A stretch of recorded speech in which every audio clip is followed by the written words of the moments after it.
नमस्कार दोस्तों, अनीश तलवार में आप सबका स्वागत है। तो आज जिस विषय के ऊपर मैं वीडियो लेकर आया हूँ वो है उधार दिए गए पैसे वसूलने की कानूनी प्रक्रिया। जी हाँ, how to recover the money legally.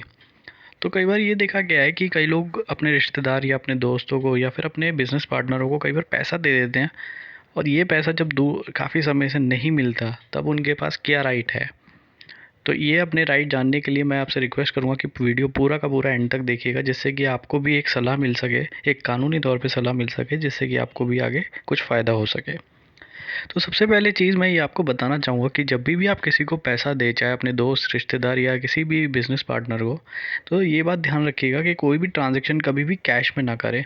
क्योंकि कैश में अगर आप ट्रांज़ैक्शन करते हैं ना, तो उससे क्या होता है कि आपका ही मामला जो है वो कमज़ोर हो जाता है, और ये साबित करना थोड़ा मुश्किल हो जाता है कि वाक़ई में ट्रांज़ैक्शन हुई है या नहीं हुई है। दूसरी चीज़, कि अगर आपने किसी को पैसे दे रखे हैं लेकिन वो हर समय कोई ना कोई टाल-मटोल कर रहा है और ये बोल रहा है कि भई पैसे मैं दे दूँगा 2 महीने, 6 महीने बाद, और सालों साल बीत गया बट फिर भी पैसा नहीं दे रहा, तब आपके पास क्या अधिकार है? तो सबसे पहली चीज़, इस चीज़ में दो अधिकार होते हैं, 2 कानूनी रूप से अधिकार हैं आपके पास। आप उसके ऊपर सिविल और क्रिमिनल दोनों केस फाइल कर सकते हैं। तो क्रिमिनल केस का फाइल करने का क्या प्रोसीजर रहेगा? तो ये देख लिया जाए कि धारा 406 के तहत और धारा 420 के तहत आप पुलिस में जाकर उसके खिलाफ एफआईआर कर सकते हैं। तो 420 की एफआईआर कब होगी? मान लीजिए आपने किसी दोस्त ने आपके पास आके पैसा मांगा और कहा कि भाई मुझे बिज़नेस स्टार्ट करना है, बट पता लगा कि बिज़नेस स्टार्ट करने के बजाय उसने सीधा एक अच्छी गाड़ी खरीद ली और दूसरा कहीं वो इधर उधर घूमने चला गया। तो इसमें क्या है, ये एक ब्रीच ऑफ ट्रस्ट बोला जाएगा, क्योंकि उसने आपके विश्वास के साथ विश्वासघात किया है। दूसरा चीज़ 420 कि आपने उसे पैसा दिया, मगर वो पैसा देने के नाम पे रोज़ टाल-मटोल कर रहा है और ये आपको बेवकूफ़ बना रहा है। तो ऐसी सिचुएशन में ये 420 का मामला आ जाएगा। दूसरा आता है सिविल केस। अब कई बार लोगों के दिमाग में सिविल केस का नाम सुनते ही यही आता है कि भाई ये वाले जो केस होते हैं ये सालों साल, 2 साल, 10 साल, 15 साल तक चलते हैं। बट मैं आपको बता दूं कि सीपीसी 1908 के तहत, सिविल प्रोसीजर कोड 1908 के तहत ऑर्डर 37 जो है वो साफ साफ कहता है समरी सूट। अब ये समरी सूट एक ऐसा प्रोसीजर है जिससे कि कोई भी case with in 6 to 8 months dispose of हो जाता है।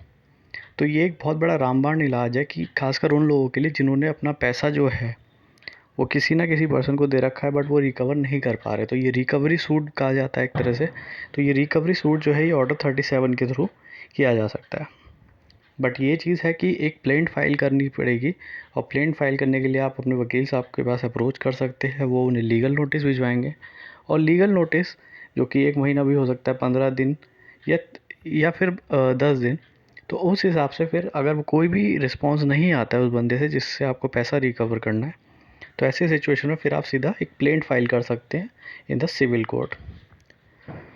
तो मैं इसके साथ साथ ये भी आपको एक बात बता दूं कि जब भी आप किसी को पैसा दे रहे हैं, और मान लीजिए आपने अगर किसी को कैश में पैसा दे दिया है बट आप नहीं रिकवर कर पा रहे, तो ऐसी सिचुएशन में कैसे साबित करेंगे कि आपने वाकई में पैसा दिया है? तो मैं ये बात बता दूं कि व्हाट्सएप के थ्रू या फिर फ़ोन कॉल रिकॉर्डिंग के थ्रू भी आप ये बात कबूल करवा सकते हैं। बट ये बात ध्यान रखना कि आपको बहुत हद तक अपना संयम नहीं खोना है, क्योंकि कई बार लोग होता है कि अपना संयम खो बैठते हैं और पता लगता है कि उस बंदे के साथ ही मार पिटाई करके अलग हो जाते हैं। तो इससे क्या होता है कि केस जो है उल्टा पड़ जाता है। तो मैं आपसे ये बात बोलूँगा कि पैसा रिकवर कराते समय संयम ज़रूर रखें और बहुत शांत दिमाग से इस काम को करें। तो आशा करता हूँ ये वीडियो आपको पसंद आई होगी, और मैं एक रिक्वेस्ट करूँगा, इस वीडियो को उस व्यक्ति के साथ ज़रूर शेयर कीजिए जो इस दिक्कत में फंसा हुआ है। तो थैंक्स फॉर वॉचिंग, और do subscribe my channel. And मेरे मोटिवेशन के लिए इस चैनल को जितना ज़्यादा सब्सक्राइब कर सके मेरे को बहुत अच्छा लगेगा, जिससे कि मैं ये वीडियो बना सकूँ। Thank you.